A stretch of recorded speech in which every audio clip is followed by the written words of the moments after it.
Yeah. So when you talk about limitations, that's a huge, huge part of the power of I can't.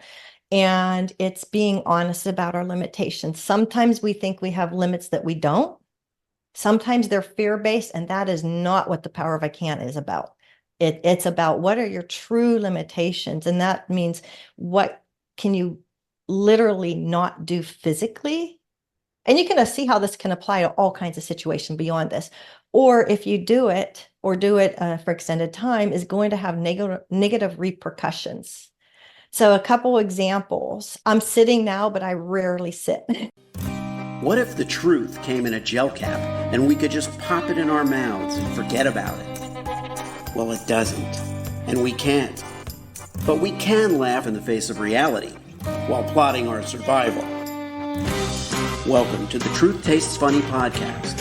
I am your host, Hirsch Redpun, and if my guests can handle the truth, so can you. Open wide, folks. Here it comes.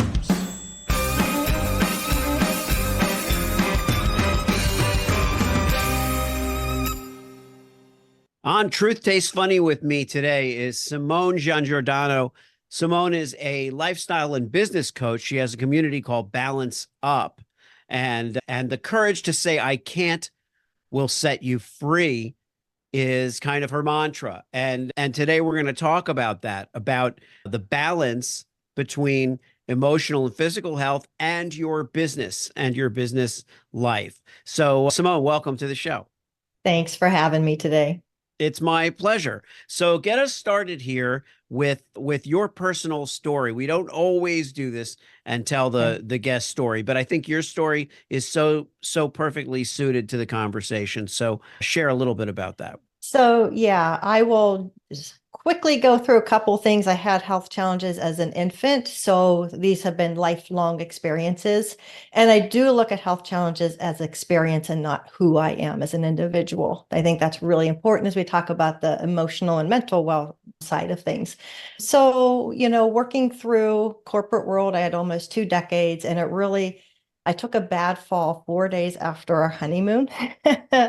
So I couldn't lift my arms. I couldn't shower myself. So here's my husband of just over a week having to help me dress, shower, and everything.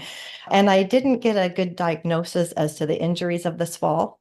And what happened, it flared all my other stuff up with a lot of autoimmune issues. Everything flared. And within a year, I really just couldn't work anymore. So I left the corporate world after a day where I couldn't walk a block to the coffee shop. So yeah, it was a coworker saw me, wanted to take me, call an ambulance, like, no, please. No, I don't just get my husband here. And he's like, why don't you just leave? This job's killing you. And I was like, really? And I Now went in you and did, gave resignation the next day. Simone, you did, but you were in that world for 20 years professionally. Yeah. Tell us a little bit about that, about how that struggle must have been. Yeah. Denial maybe for a period of time can be a gift. So I kept telling myself, I can do this. I can do this. I can keep going, when health challenges would flare. So, for example, I had a long period, years, like 16 years where I fell. And to me, it was just part of my life. It hurt really, really bad to walk. And I actually had I dragged my one leg, but you don't really necessarily realize what other people were thinking. And one day I heard this coworker, I said something, oh boy, my leg's really acting up today. And she heard me and started laughing. She thought I had been going home every day at lunch and getting drunk because I Oh, fell. wow. And a coworker said, well, it's because you laughed then. I'm like, well, what do you want me to do? Cry? So, part of the denial is you're not getting the answers that can really help. So you just keep trying the best you can to push through. So, I look back and I think I was really, really fortunate because where I see so many individuals who struggle with how coworkers really treat them or not getting promotions because often health challenges, unfairly so, are seen as weak in the workplace. So you try to hide them. You try Yeah. to hide them because you're wanting a career. You want to work. I come from a place I believe there's a lot of dignity in work and contributing our skills. Yeah, I mean, when you say that, the courage to say I can't, it will set you free. That whole concept of illness being weakness, Hmm. or different ability being weakness, Yes. when it is a testament to the strength of the person, that they're Hmm. that they're functioning, Yes. is a an imbalance that I think runs through society, Mhm. Yes. as a whole. How was it in terms of the moment that you went in and you said, okay, I resign, I have to change this? That felt freeing. That definitely felt freeing. I didn't, at the time, I didn't know anybody who had left, especially around, I was 40, Mhm. 41, who had left their career due to health challenges. So kind of lonely too, not knowing where I would go. So I took, and I gave 5 weeks notice. I was in IT, work system projects and conversions and stuff. So they were big projects with a lot of responsibility. So I took 6 months, just kind of like work on my well-being the best I knew how. And what did that involve? Just, getting more rest, trying to find doctors who could help me. And that's another thing that you don't see that people are going through, is trying to get answers. It can take years. It often takes years. So people are showing up at work, just trying to get through, the medical bills mounting, not able to show up the same with friends and family. So relationships start to be impacted. So there's a lot of invisible impacts to invisible health challenges that are going on. And then dealing with unsolicited advice, which we know in any situation, from grief and loss, whether it's jobs, a loss of a loved one, etc., it's not always the best way to show up and compassionately. Yeah. Yeah, so I started a business. What can I do if it's 2 in the morning and I can only work for 2 hours? Yeah. And that's how I got started. Well, that speaks to, number one, what our perceived limitations are, in terms of what are the boxes that we need to fit into in Hmm. order to really contribute to society and make ourselves, happy. Yeah. And then the Yes. other thing is that our body will often tell us what it is that we're doing wrong, that isn't really working for us. Yeah. Yeah, so when you talk about limitations, that's a huge, huge part of the power of I can't. And it's being honest about our limitations. Sometimes we think we have limits that we don't. Sometimes they're fear-based, and that is not what the power of I can't is about.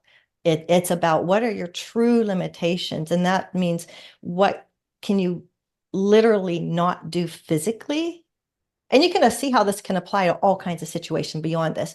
Or if you do it or do it for extended time, is going to have negative repercussions. So a couple examples. I'm sitting now, but I rarely sit. And I'm sitting towards Yeah. the end because I found, and this is what happened growing my business. I was very fortunate growing my business very quickly, but sitting at the desk, I didn't know how to manage that. So I'd end up in so much pain that I couldn't dress myself. I couldn't show up for my clients as well as I wanted to. I would manage to, but at the cost to my personal health and well-being. And it eventually wears on you emotionally too. So it's realizing, hey, that doesn't work for me. What's the financial impact? Maybe I can't grow my business as much because I'm going to work at the desk because that's what I've always done. And at this Yeah. time, there weren't standing desks. This is 2008. Standing desks and that weren't in. Flexibility wasn't in, and so forth.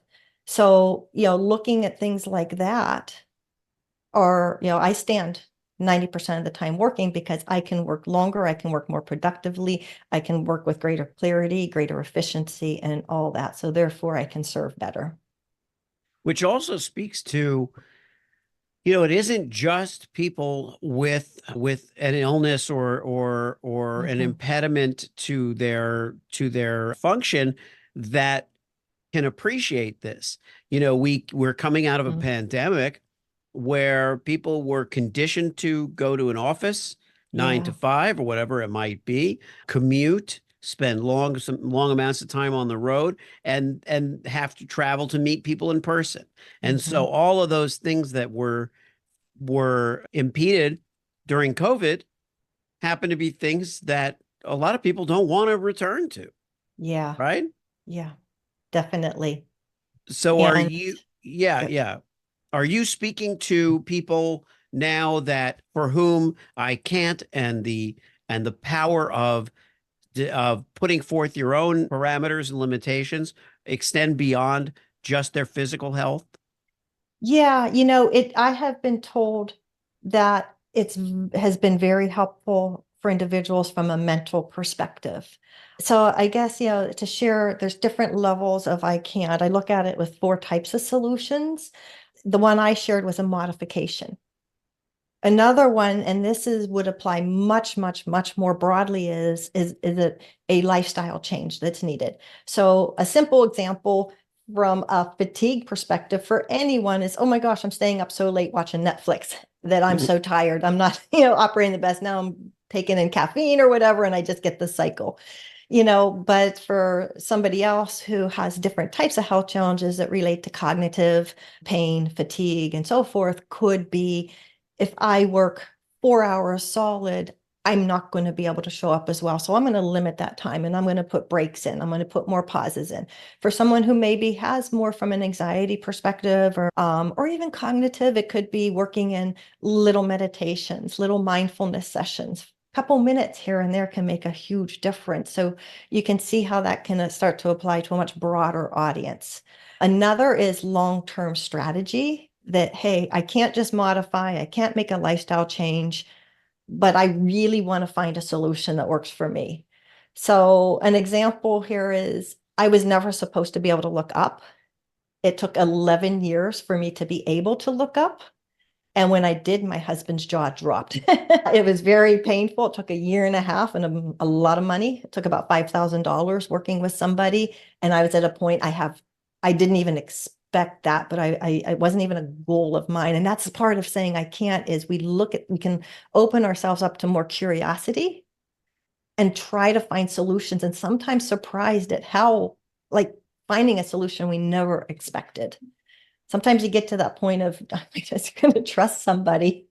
Yeah, So I look up, but it used to be just with my eyes for years. I only looked up with my eyes because I couldn't. wow. I had times where I could hardly move my head or neck, That's or incredibly arms. evocative. It's like, I don't know if you've written a book yet, No, I've been but being encouraged. well, you should. And one of the things you might consider is calling it looking up because Oh, that's great. looking up, well, that's my when it comes to the business side of stuff, that's what I do is I come up with Yes. kind of nomenclature and Because, vocabulary around somebody's yeah, business. But looking up just sounds like it would be a really inspiring, mm, story or I a love really that. inspiring framing of your already Yeah, inspiring story. I love that. Oh, good, good. Well, feel free. I would like to get a little more insight into the particulars of your condition and what you've both struggled with and conquered. Yeah, so a big one of the things that's most challenging me to this day is the repercussions of that fall 4 days after a honeymoon because it didn't get diagnosed for 4 years. And there's no doubt that was because I already had chronic health challenges that the Mhm. doctor, even though I said I can't lift my arms, my husband hasn't to shower me, he wouldn't send me for testing. So finally, 4 years later, my husband went into his boss in tears saying, I don't know what to do with her. She is miserable. I'm trying everything. I massage her, but I just don't know what to do. I'm at wit's end. It wears on relationships. Sure. And his boss picked up the phone, started dialing. His daughter worked at John Hopkins. Got her on the phone and she was going to see us out there. I lived in Pittsburgh at the time, but instead she told us what we could do, what to go to the doctor and demand. So I finally, after 4 years, went to a different doctor and demanded these tests that I didn't know to demand. And it came back, hey, we have bad news for you. You're going to be miserable. There's nothing you can do. You can take pain medicine, can't do chiropractic. It's too dangerous. And you're just going to be miserable for life. That's what I was told. Wow. And Yeah. needless to say, the few tears were shed, but I was able to start looking for different solutions and finding help. in different ways. So physical therapy with a Pilates based. I did yoga, Iyengar yoga, that was a small therapy group. So there was only 5 of us and we each had our own like custom program. I also had a number of autoimmune disorders, as well as some pretty significant neurological issues, which was with the walking and so forth. I have been very fortunate, and this is my story. This is not to be said that it is to be applied to other individuals. You don't know, but I have healed from many of them through different types of work. Now, if I don't do the manage the lifestyle, so have I been healed, or are they really well managed? I guess that you could say that's a question. But a lot of those barely impact my life at this point. But I also have created this lifestyle over the years that is very conducive to optimal well-being, not just average well-being, but optimal well-being. But the other challenge is I had lung issues as a baby. Right. And we moved to Florida in 2016. Basically, I was trying to stay alive. So, that's the flu has always been life-threatening. Well, not always, got to where it was life-threatening to me. So I had bronchitis pneumonia 50 plus times. And trust me, that wears on your lungs. Yeah. So when the pandemic hit, I was trying to make it 1 year without going to the hospital. I thought, if I can get one, I was down from 3 or 4 hospital visits a year to one time after moving to Florida. I was like, I want to go a whole year. That was my big goal. Yeah. So needless to say, I was very, very careful during the pandemic, extended time. But I have my immune system is so much stronger. And it's through lifestyle changes. It's through working with doctors. And also, I do think contemplative practices play a role in managing my well-being, Yeah. emotional and physical. As they do, I think in everyone's well-being. I think the power of the mind, Yeah. and of course, you would agree, it seems, you don't put all your faith in that. You don't say, "Oh, I'm going to will myself blank, blah, blah." Yeah. But using that, Full. because the word that really struck me was optimal. You Yes. want to have an optimal lifestyle. Now, what are some of the ways in which you would say your lifestyle differs from someone without these concerns? I don't set an alarm. Yeah.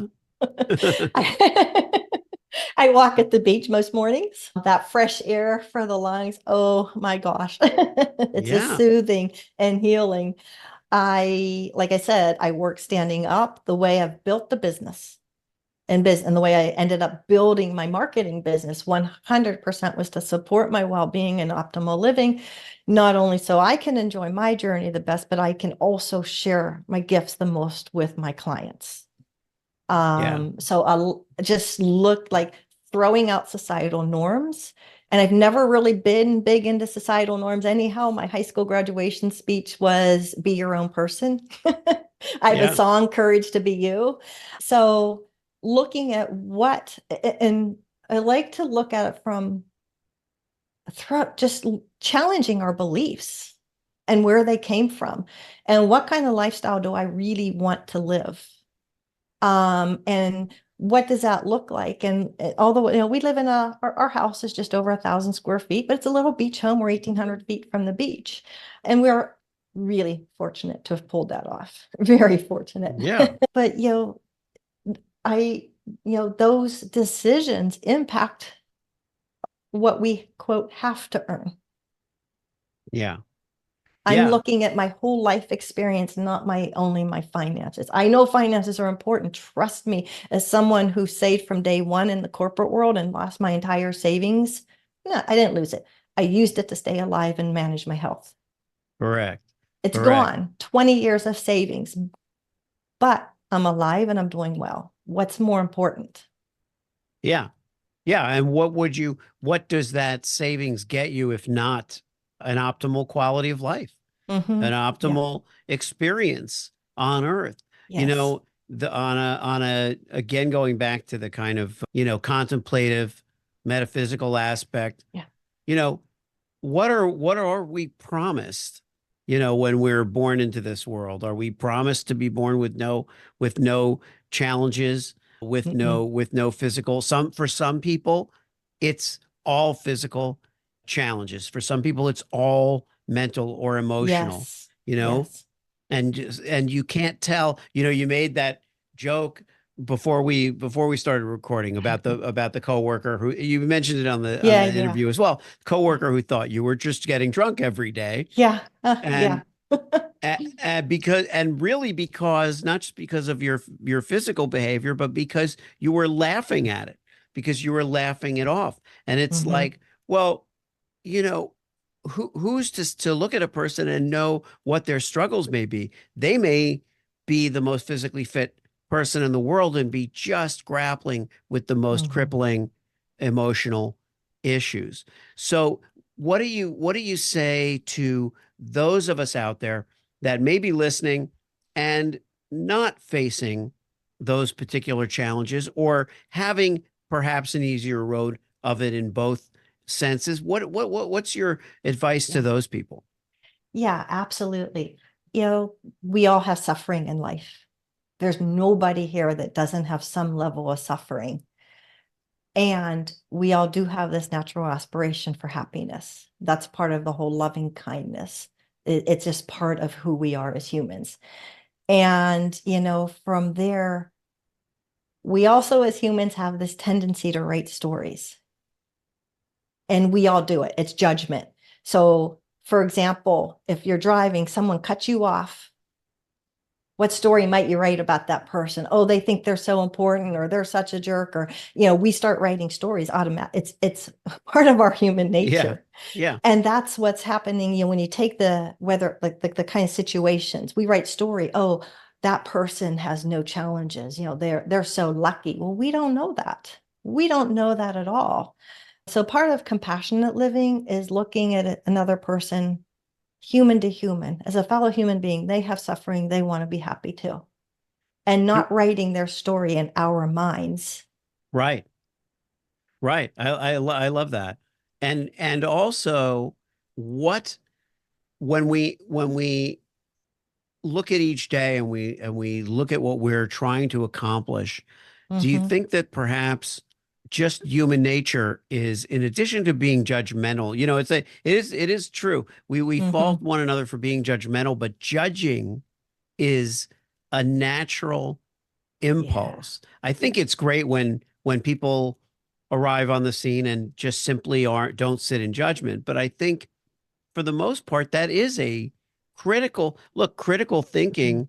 I used to think critical thinking was a bad thing, right? I used to Hmm. think, oh, that they're a critical thinker. I guess that's a terrible thing. They're criticizing, but Yeah. really they're judging, they're evaluating, but perhaps with the intent of making something better, you Yes. know? Yeah, I was just Um, reading a book yesterday in critical thinking design, critical design oh thinking. yeah. So I'm like smiling there. Yes. Yeah, yeah, there's a lot of ways to look at that. I do want to also share, about the judgment and comparing is when it comes to our own suffering, because you touched base on this earlier, Hmm. is it's not, that's part of the being human, acknowledging that we have each have suffering and not comparing our suffering to somebody else's. One, we don't really know their level. And that's part of the denial that comes back into play that causes us more well-being issues if you already have health challenges, physical or emotional. Well, my problem's not big. I'm going to push through. Mine's nothing. They Yeah. look at them, they have it so much worse. I'm going to push through. I can do this until you can't.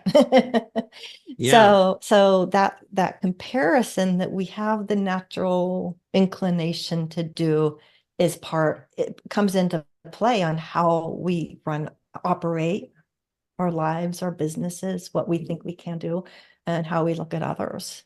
So, I guess when you talk about critical thinking, yeah, yeah,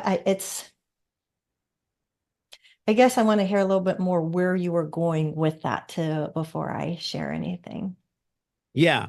No, I think what I was circling back to is actually you did hit on it, the power of I can't, the power of the power of limitation. In other words, critical thinking means we look at a situation, we find the best way to do something, really, is what Yeah. it is. But there are Yes. things that we find we can't, we feel we can't do, and that's okay too. So in kind of wrapping up the conversation a little bit with something of a bow, would you just share some thoughts, some more thoughts on the okayness of limitation, of actual limitation? Yeah. Again, it doesn't define us. Everybody in one way or another does have limitations in their life, whether it's different levels of finance, maybe it's, you know, think of a single mom or dad who doesn't have family support and trying to earn a living. That's very different than somebody has lots of support or lots of finances. So we all do have limitations of some sort. My work happens to be around the physical limitations, but we all do have them. And when we look and accept that and lean into that and say, it's hard to accept sometimes because we want to do something. This is on purpose saying, but not as in a negative way, but when we look at that with critical thinking, we become more open, especially incorporating curiosity to find the solution so that we can. And that's really the power of I can't in a nutshell. How can we look at this differently? What can we do differently from a business perspective? I incorporate in my agreements, like my marketing agreements over the years, started to include first a 24-hour turnaround. Then it went to 48. Then it went to 72. Then it went to 1 week. No client ever once complained or questioned me. They knew I would be there if I really needed to get their back. But those kinds of little things in building the foundations of the business, that's protecting our health and well-being, whether it's emotional, whether it's child rearing, whether it's caregiving, or whether it's physical health challenges and limitations. Looking for those opportunities, and they all add up, and living life daily the best you can. It's, our life is the sum of our daily experiences to some extent. Thanks so much for tuning into Truth Tastes Funny. If you enjoyed the experience, please leave a 5-star review and share this podcast with your friends.